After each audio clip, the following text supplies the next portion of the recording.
everybody, and welcome to Pawsome Stamps. I'm Allison Cope, and today we're going to make a Halloween card. Welcome to our Halloween series. Let's get started. Today I'm going to be using the Monster Party stamp set. This also comes with a coordinating set of dies if you wish to use them, but today we're just going to do a lot of masking. Away we go. So for my card, we are going to make a cluster of our ghoulish friends here. So what I want to do is make them all on one level. So we are going to stamp and mask them off so that the cluster of monsters is all together. And then we're going to fussy cut it. So let's get started.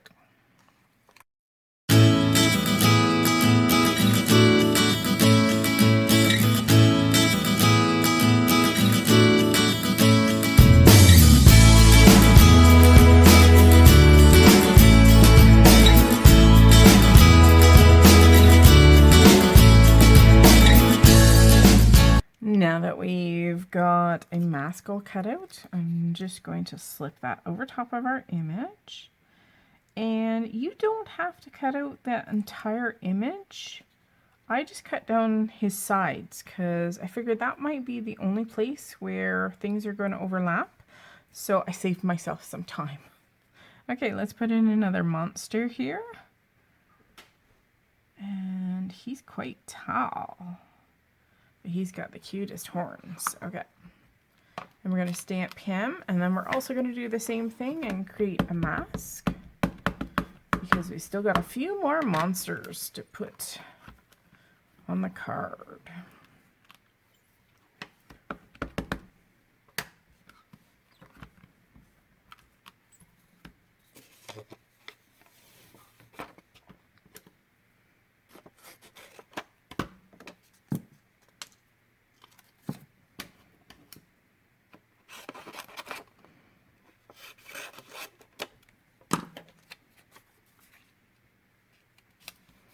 There we go. We'll do the same for our second monster.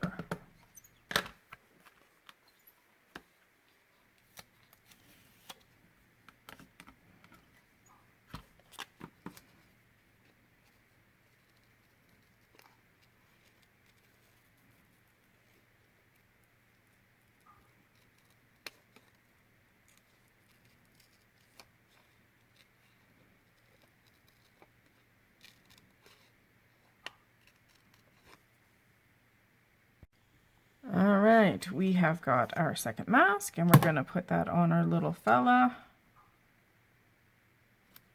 Just like that. And just because we already have this mask, we can stamp two images at the same time. So I'm going to put this little fella right there.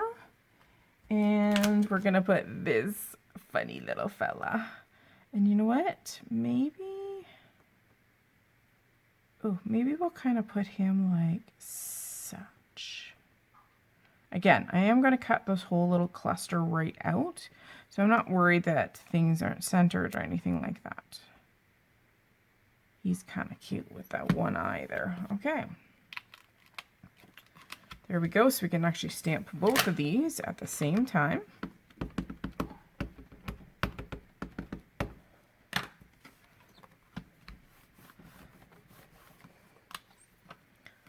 Go, and we'll do them again just because my memento pad is not really juicy, but that's okay. That's what the mini Misty is built for.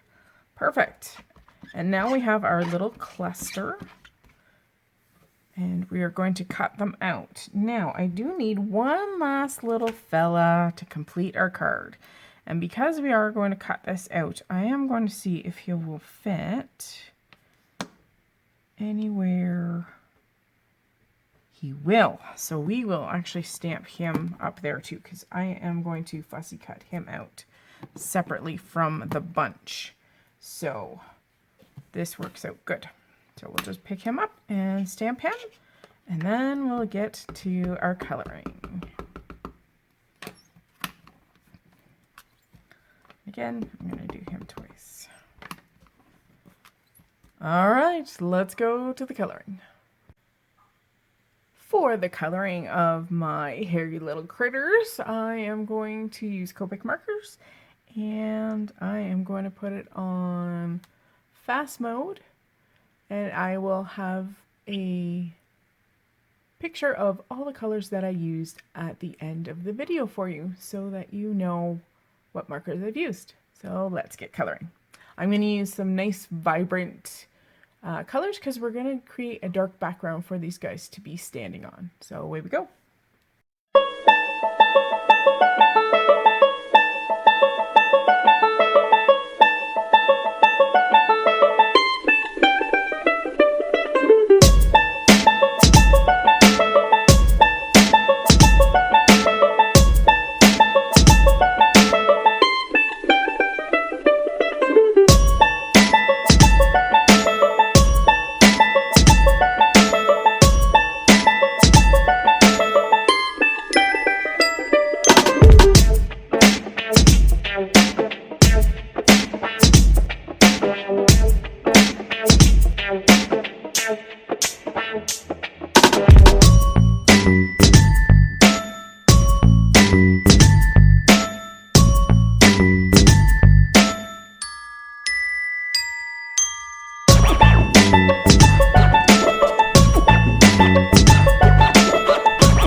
go, our spectacular crew. Now I'm going to go and take them, and I'm going to fussy cut everything out, and then we'll go on to the next step.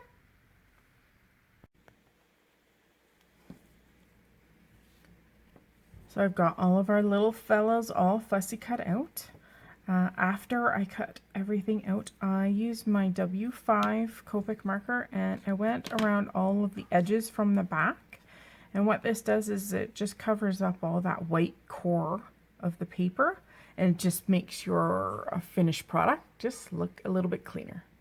All right, let's go and make a background for these little fellas. They need somewhere to be partying.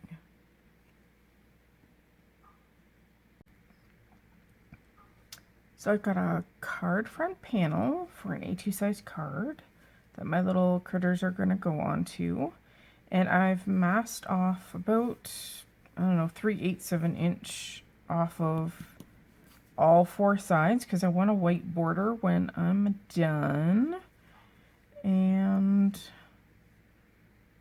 I just want to make sure that I can hide my bat in behind, and it looks like he's going to hide pretty well. I might put him here, and what he's going to do is he's going to literally go boing and pop out from behind these guys. He might go this way too. Yeah, so we got to build a background for these guys to sit on first. All right, we're going to use some Distress inks and just make a really kind of spooky feeling background. Away we go. We're going to start off with the new Distress Oxide color prize ribbon. And I'm going to start off by kind of doing a horizon line kind of behind them. The nice thing with oxides is they blend like butter. So we're going to put down a fair amount of our prize ribbon kind of right across the panel here.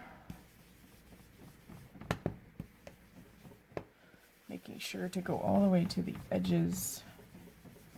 I'm not 100% sure what I'm going to do with the ground yet. All right, let's go a little bit darker with chipped sapphire. I'm just going to use the same blending brush. We're going to go right above that prize ribbon.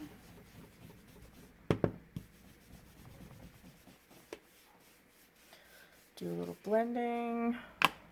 I think I'll come back with a little bit more of that prize ribbon and blend the two together. A little bit more down across the bottom. Okay, and then I'm going to bring in something a little different here. I'm going to bring in a Seedless Preserves color because I want a little bit of brightness and fun purple at the top. It'll make that sky look a little spookier.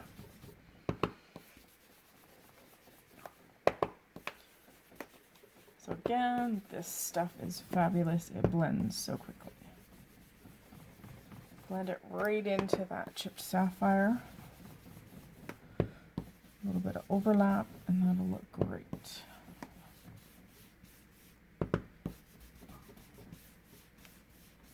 There we go. And let's see, for the bottom, I think maybe I'll do some black soot. Just have to find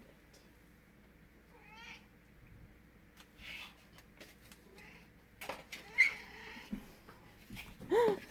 I'm not sure if you guys can hear it, but my my little girl here is yapping at me. Okay, all right, a little black. And now she's throwing things off my desk behind me here.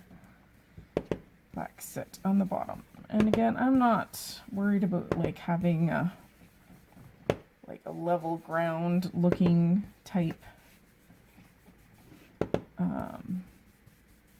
landscape line, because the majority of it is going to disappear behind those little critters anyway.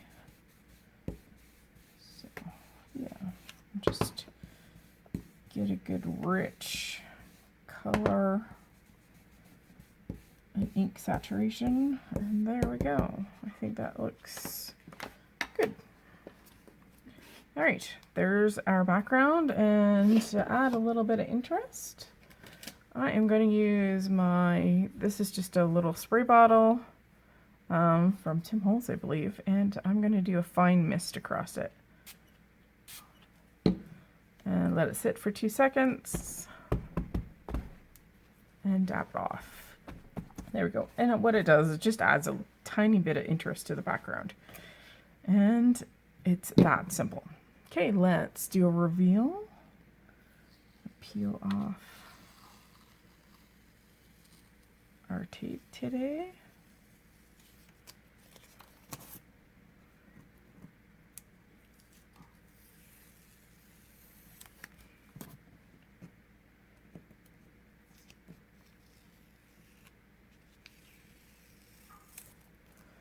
There we go, one more.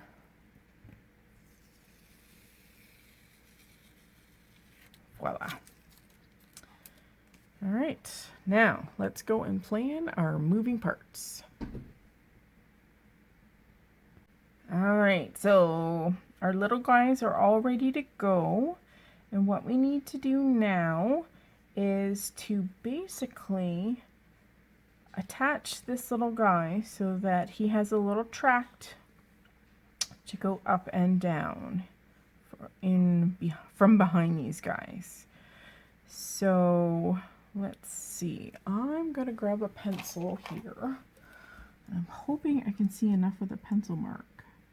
So we're gonna just kind of identify a few of the key features kind of close to where I want to do my little bat, and it'll help me reposition this back into place here. So I've just traced around a few of those parts.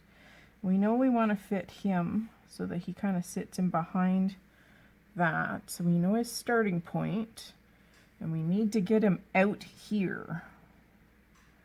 So I think what we'll use this time is some magnets. So I'm going to pull out my mini magnets here. And what this does is this allows you to make a card without cutting like a tract into it.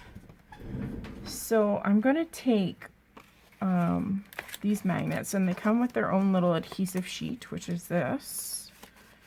And we're going to attach one of the magnets to our little fella. So what I do is I take kind of like a backer off the magnet, if I can get it to peel off. You can also use glue dots for this. It's still stuck to this, so I'll pop one of these magnets out. And of course it's popped to a meet. And there we go. Okay, and I'm going to stick my little glue dot thingy there and peel off its backing. Hello, Tico. She's been visiting me a lot today. Okay, so we're going to attach the back of them, one piece of the magnet there, so behind our little bat.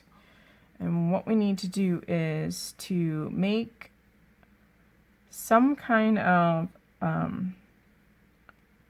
thing that pulls him from behind the cardstock. So we need kind of like a little strip of paper to pull him out with. And that's what we'll attach our other magnet to. So I'm going to go and finagle something, and I'll be right back. Okay, so I've cut my a strip of cardstock here, 110, so something a little bit heavyweight. Inch and a half is, you can guess at this. What we're going to do is, this is kind of the direction I want him to go. So I'm just going to lay that down for a second here. Let's see, I'm just going to use a piece of Post-it tape just to kind of hold it in place for the moment.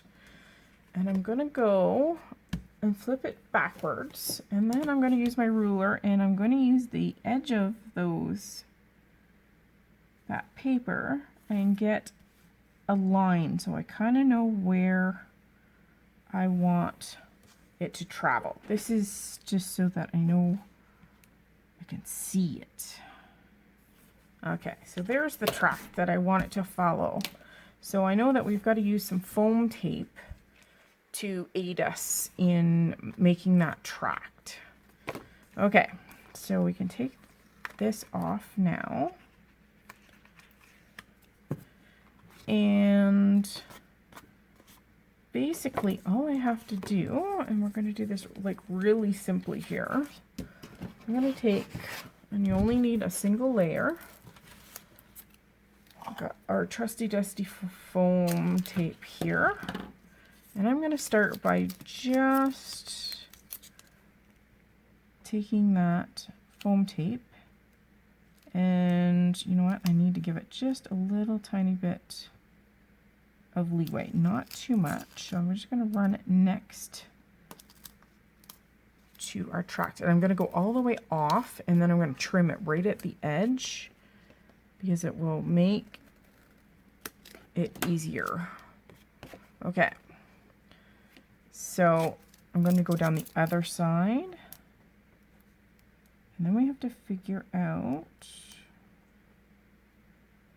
and I'm okay with this piece of paper coming out of the top. Sometimes I put a stopper in so that the piece of paper won't come out, but I'm not going to do that this time. So there's our little track.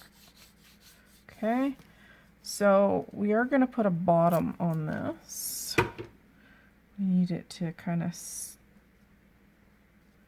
stay in there for, so I'm going to just say that's our bottom, and then we're going to butt up a piece right there. So I'm literally making this on the fly, guys. This is planning at its best. And then I'm going to build up all the other areas, and I'm going to put foam tape on them, and then I'll be right back.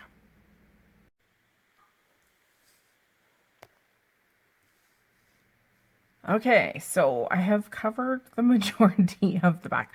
I am a foam tape addict. And now what I want to do is I want to make sure that I have a little bit of paper sticking out.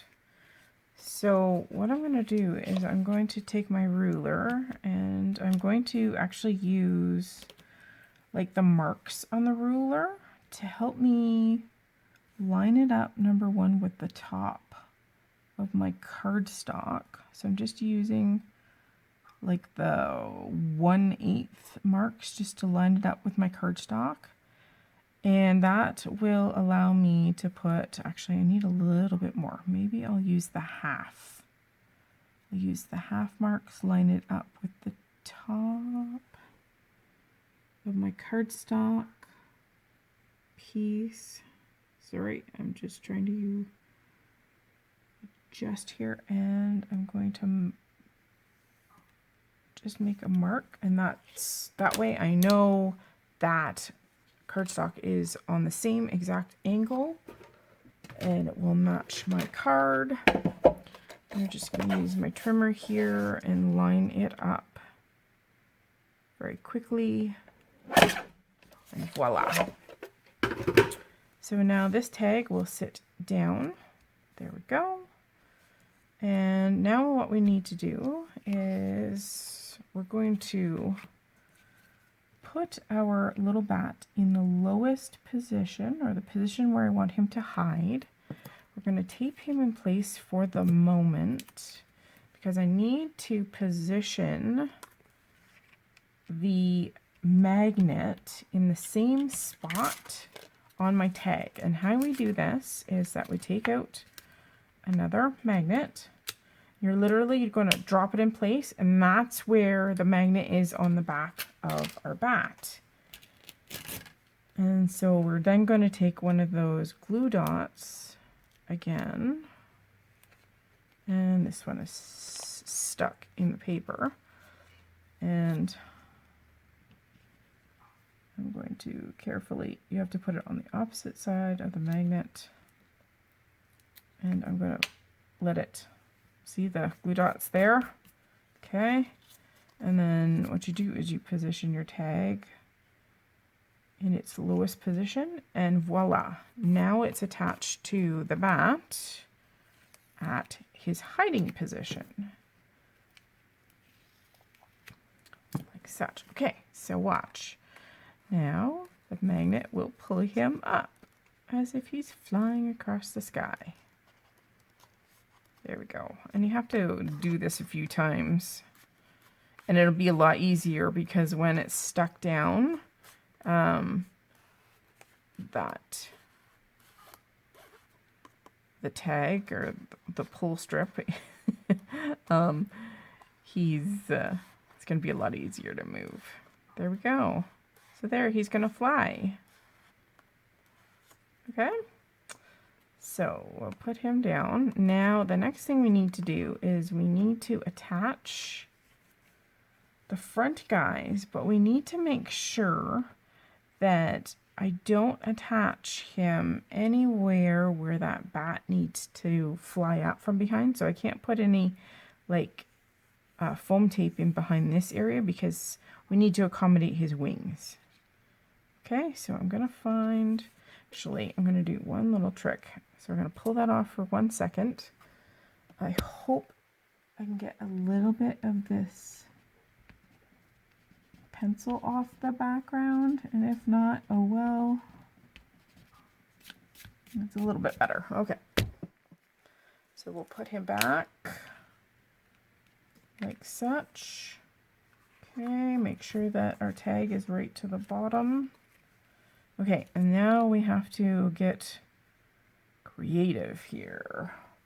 Now, I do know that this guy is completely clear and this guy is completely clear of his wings, so we can put foam tape behind them. I do know that kind of the bottom corner of his body is fine to put foam tape, and we can probably do his horn and maybe the right side of his face. So that's where we're going to put all of our foam tape. So I'll go and do that.